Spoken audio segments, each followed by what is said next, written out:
Hello, Catherine. Hello, Eva. It's so nice to be here. Yeah.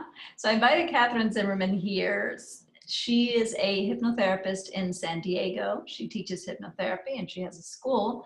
And what she loves most, which is why I was so excited to do something with Catherine, is self-hypnosis.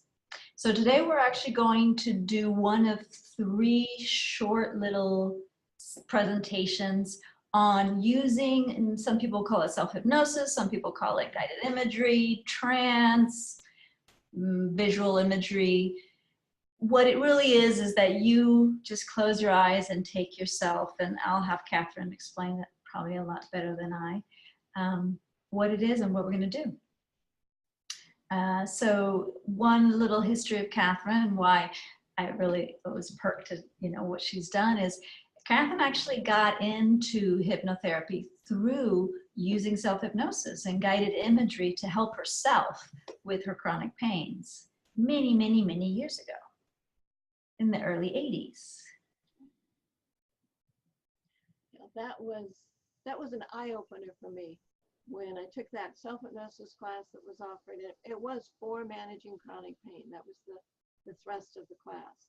And when she had us dip our hands in a bucket of, I don't know how she called it, maybe ice water that had an anesthetic effect, and then lay it, basically creating glove anesthesia and then lay it on the part that hurt, which numbed it. I had never in my life experienced anything like that before. And it absolutely worked. So I discovered that day how to use the power of the mind, which is pretty darned exciting because no one teaches you. Growing up, nobody tells you how to do that. Yep, yep. And so that's what we're going to tell you how to do today. How to use the power of your mind with many of the symptoms you experience in multiple sclerosis or any other chronic disease or discomforts. Or any kind of fears and phobias. We're so powerful. We just need to start putting it to good use. Yeah, yeah. So, Catherine, how would you describe guided imagery?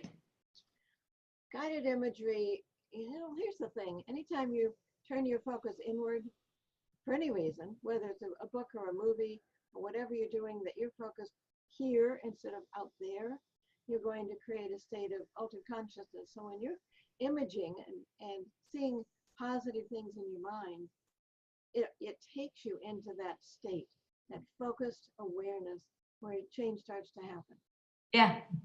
Yeah, exactly. So why not use the positive imagery to actually entice your subconscious to move in that direction? That's right. Because it's going to agree with anything you show it. Why not start showing it what you do want? Because as human beings, don't we often focus what we don't want? Yeah, exactly.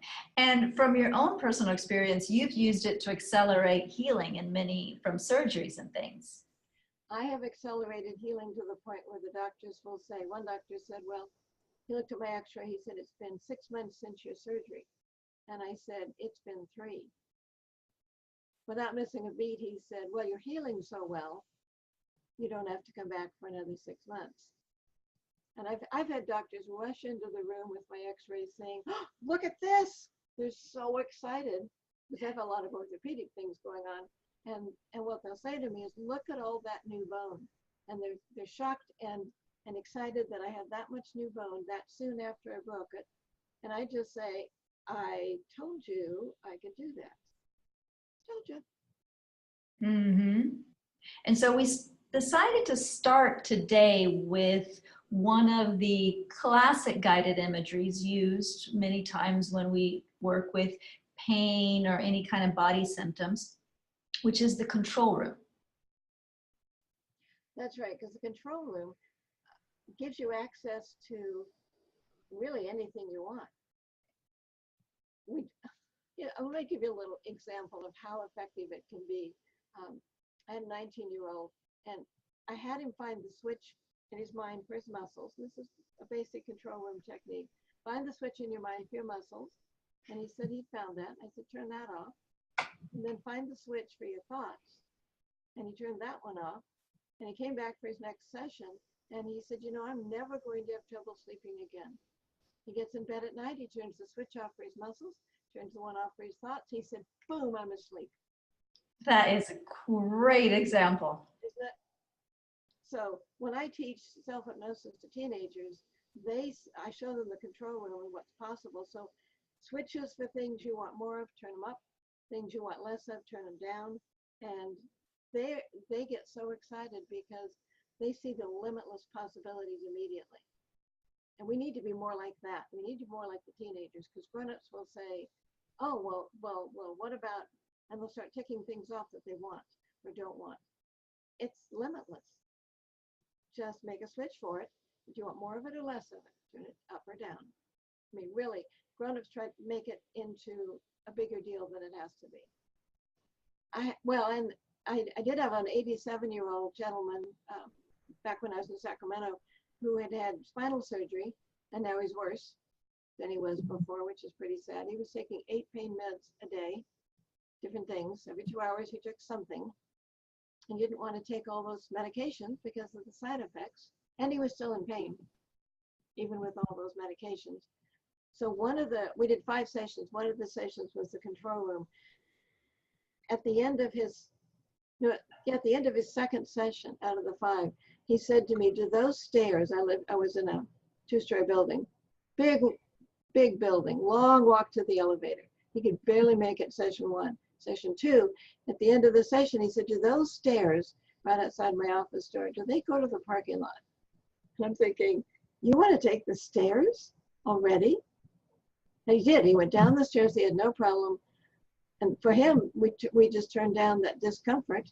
We don't even call it pain at that point. We call it discomfort because there's an association with the word pain. And as soon as you say pain, I've been like this in the recovery room after surgery. The nurse says to me, she uses that P word.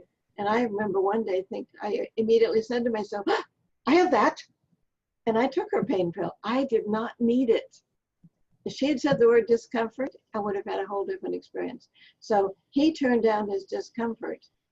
And when we got done with these 5 sessions, he said to me, he said, you know, everything else that I've tried, I have to keep doing it. Acupuncture, massage, whatever it was, I have to keep going. He said, but using my mind, he said, I take my mind everywhere I go. Nice, yeah. And so I got down to 1 pain pill a day. 1. So this is a tool that people will be able to take with them everywhere. That's it. My goal for my students is that you can use self-hypnosis pretty much anytime, any place that it's appropriate. Yeah. It's self-hypnosis. Mm-hmm. But a lot of people are surprised. I don't know how many times over the years someone has said to me, I can hypnotize myself. Yes, you can. You become conditioned and you can drop into that state quickly and easily.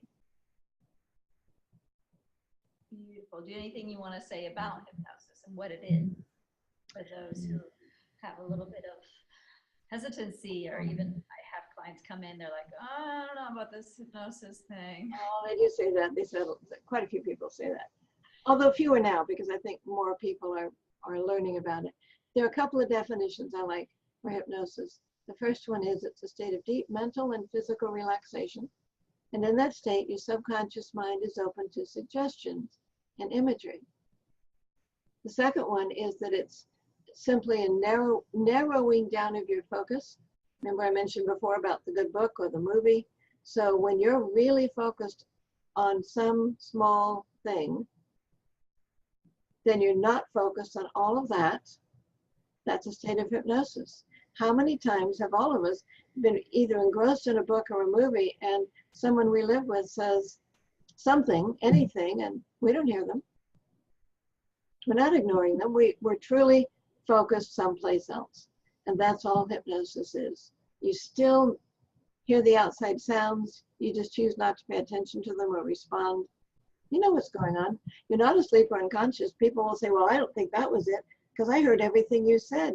Well, did you hear the pre-talk where I said you won't be asleep or unconscious? You be aware of your surroundings. Nobody can control you with hypnosis. Gosh, it'd be easier if we could, wouldn't it? Well, I'm just going to hypnotize you and read you the list of the things you do want. Problem solved. And that's certainly not how it works. But it's also a natural state. So for people who are concerned, everybody, it's good news, bad news. The good news is you've been in a state of hypnosis every day your entire life. You pass through that state as you go to sleep at night and as you awaken in the morning. So the bad news is you've already been there. So people say, well, that was relaxing, but that can't be it. No, really, that's it. Mm-hmm. It's not something you've not experienced. I know people want it to be an out-of-body experience, and sometimes they get what feels like out of body. Yeah. They definitely feel, I definitely have experience with my clients that like, I've never been that relaxed. I was like, well, you're focused on relaxing every part of your body. That's something you tend to focus on. It is, and I've had one client in particular from years ago, she said, even massage, I've never been that relaxed, even with a massage. I think today is going to be a nice introduction. If people, and the best way to experience hypnosis for anybody who's new to this is to let go. Instead of doing or trying, be open to the experience. If people who are listening, for the first time in particular, can imagine that they are a witness to themselves having the experience. So just pretend you're across the room watching yourself have this experience of hypnosis, which is just relaxation, people. Then it's easier to get out of your own way and let yourself really experience it. There's no right way, there's no wrong way. There's your way, and everybody's going to have a little different experience with it. So just allow it to happen. Be saying to yourself, I wonder what might happen next. Oh, isn't that interesting? I wonder what might happen next. Instead of, am I doing it right? Yeah. Never mind that. I wonder what might happen next. So if people want to kind of get themselves settled down and get prepared, today Catherine will lead us through. So if everybody listening, and you as well, Emma, you might as well relax. I'm going to enjoy myself. Absolutely. All right. Just settle into your chair and get comfortable. I'm going to be talking about various things, and you might want to keep track of them. Or you might not. It's up to you to let go when you want. So settle back and slow down. You can allow those eyes to close. And I'd like you to listen to the sound of my voice and the sound of the words that I'm using. And maybe think about the shapes of the words. Some soft and round, others sharp and angular. And as you do, you may become aware of the other sounds around. The sounds from within the building or home, out in the street. The sounds coming from inside you. And the sounds of my words as they're rising and falling and changing. And these sounds can be so interesting that you can find them relaxing you. And the only sound you need to listen to, as you hear the other sounds, is the sound of my voice. And that sound can make you want to relax even more. Perhaps you notice now that your breathing is becoming slower and deeper. And you can find yourself sinking just a bit into the cushions as you relax and float and drift. And as you relax deeper, you can become more aware of your body resting comfortably in that chair, perhaps on the couch. The feel of the cushion supporting your back, and the relaxed feeling in your legs, and how your arms are lying relaxed. The arms can get as comfortable as the legs are getting comfortable.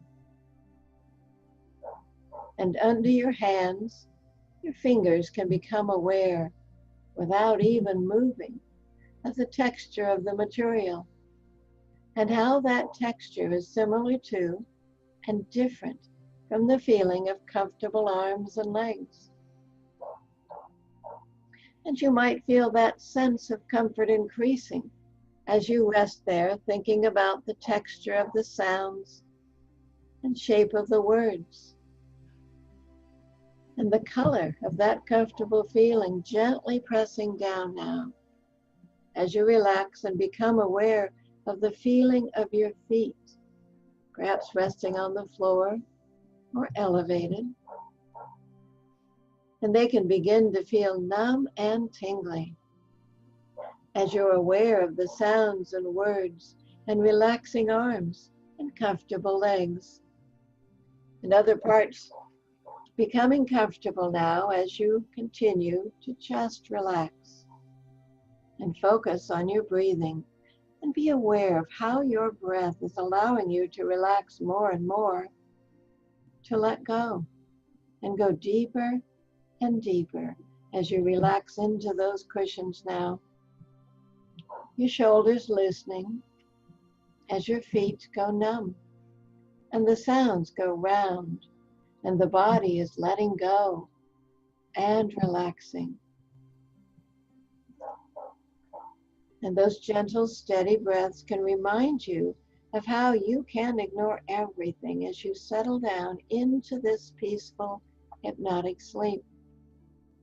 You can just let go and allow your mind to drift away, dreaming, drifting, floating, as if a pleasant dream is taking over.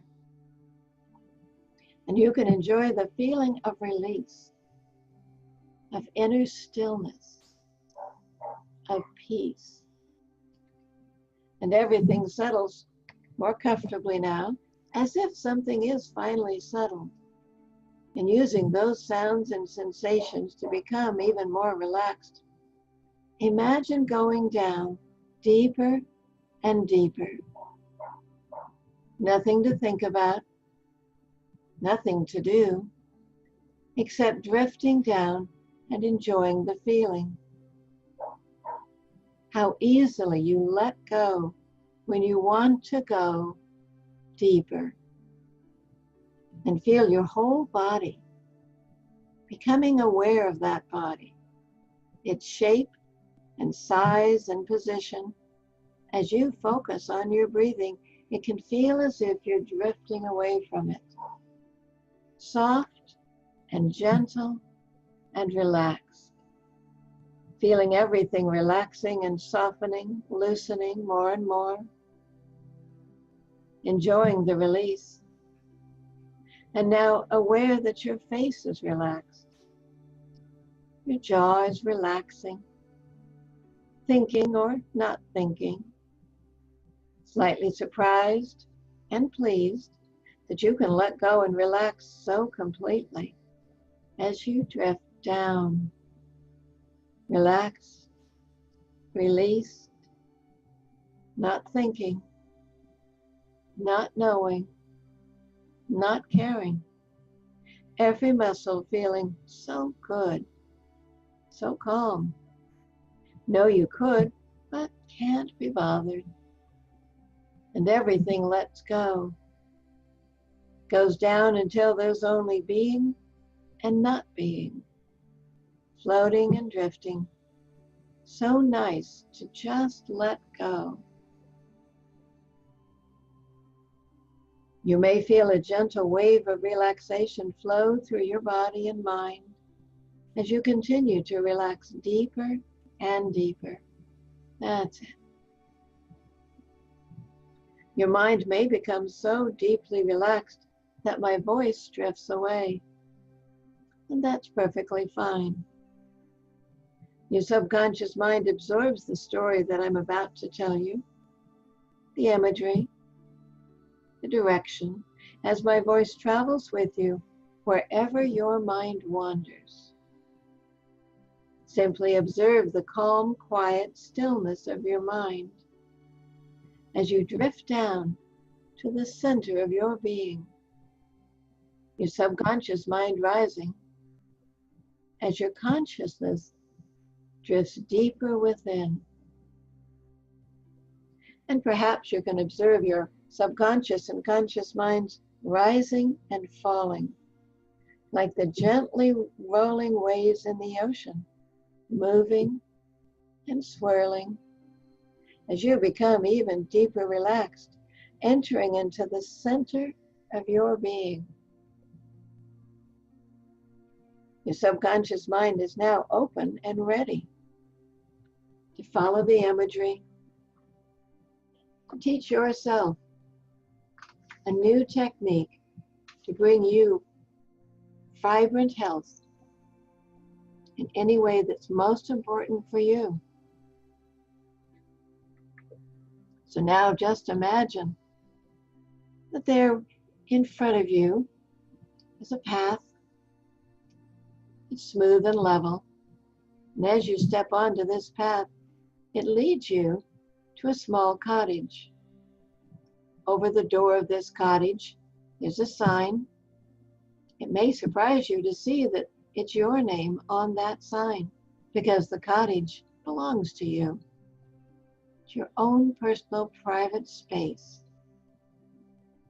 So go ahead and approach the cottage, open the door, and you'll see 5 steps leading down into this cottage.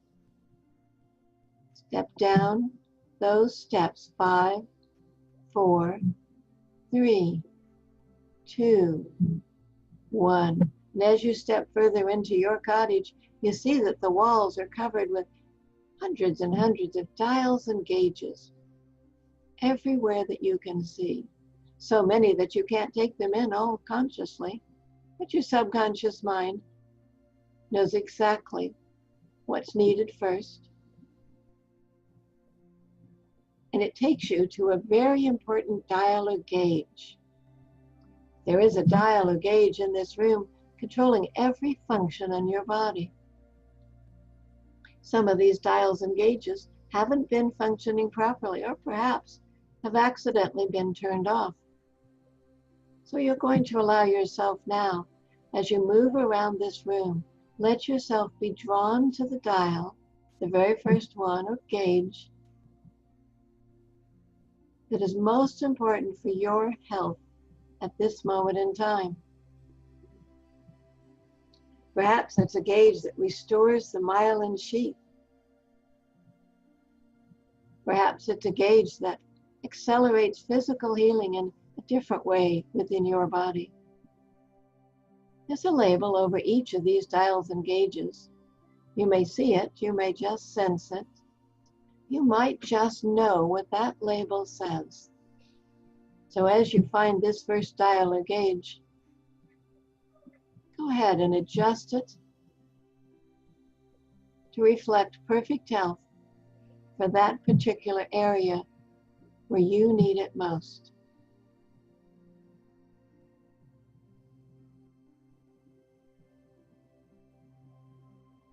Now, sometimes I hear people say they wish they came with an owner's manual. You'll be happy to discover that here in your private, small cottage, there is an owner's manual. Look around. It's there on a podium with a soft light shining on it. So go over before you adjust any more dials and gauges and find that book. Wipe any dust away. And you see that this book is dedicated to you in gold letters. The book has your name on the cover.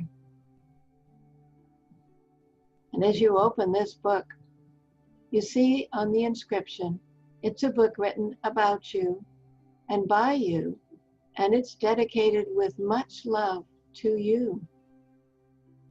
So turn to the first page, and there is a dial and gauge in this book for every part of your body-mind, and a setting that represents perfect health. So as you turn to the first page, simply take a snapshot with your subconscious mind. Take a quick look. Your subconscious has photographed it. Turn to the next page. There's another dial or gauge. You can go through the first few pages very quickly because your subconscious mind is indeed that powerful. And when you finish that first section in your book of perfect health, go to the walls again, take a look at all those dials and gauges. You'll know exactly which gauges to approach now, which ones you need to adjust first to create optimum health in your body mind. And you can do this, make these adjustments to these gauges and dials at an incredibly rapid pace, because your subconscious mind, again, is absolutely that powerful. So go ahead, make these interim adjustments. You can come back and adjust again. Sometimes it's more comfortable, more reasonable to make small adjustments and come back and make another adjustment. It doesn't have to be all or nothing.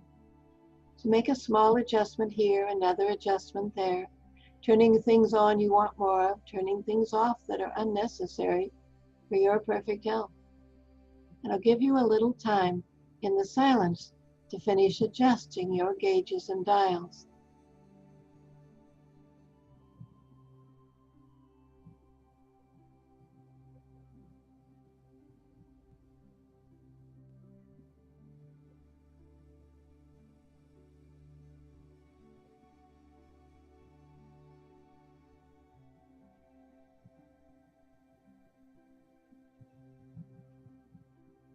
Now take a moment to scan your body-mind. Notice the changes.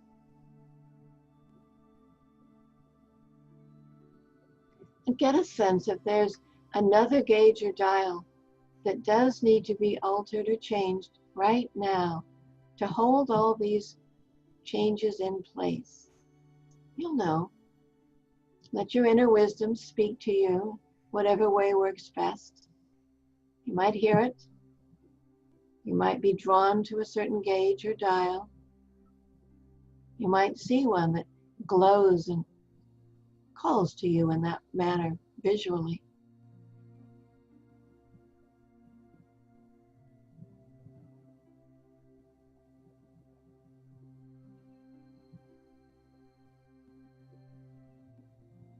And then see yourself with this change manifested in your life every day. Happier, healthier, functioning at a much improved level in every aspect of your life. And you know you deserve this.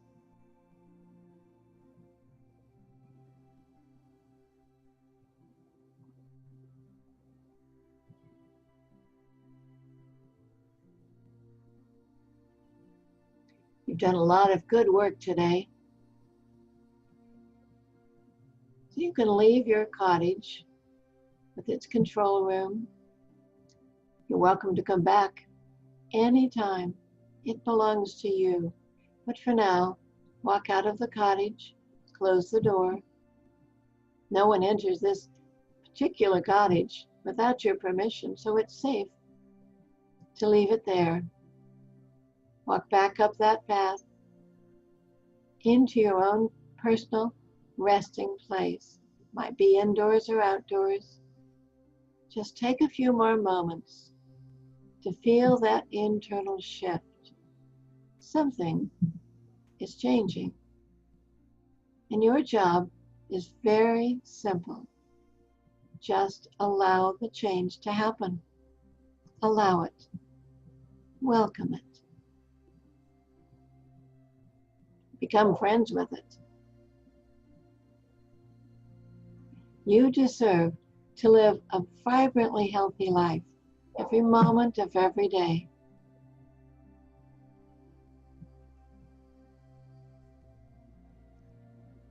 You're going to discover now that anytime you wish to go into this state of hypnosis, you do so quickly, easily, and effortlessly. With each and every practice, you drop down to deeper and deeper levels. so easy to let go and to allow your own personal inner wisdom to guide you to perfect health. So as I count in a moment from 1 to 5, you'll come all the way back on 5, fully alert and aware, wonderfully rested and refreshed. With number 1, begin to feel that energy now flowing into your arms and legs. Number 2, every cell in your body is vibrating with perfect health. Number 3, you feel more and more alert and aware with each and every number. And number 4, wonderfully refreshed, and yet you do sleep soundly and peacefully tonight and every night at your normal bedtime. And on the next number, take a deep breath and stretch back to full alert awareness. Number 5, eyes open, take a deep breath and stretch. Good. So what would you suggest to people? How to use this? How often to use it?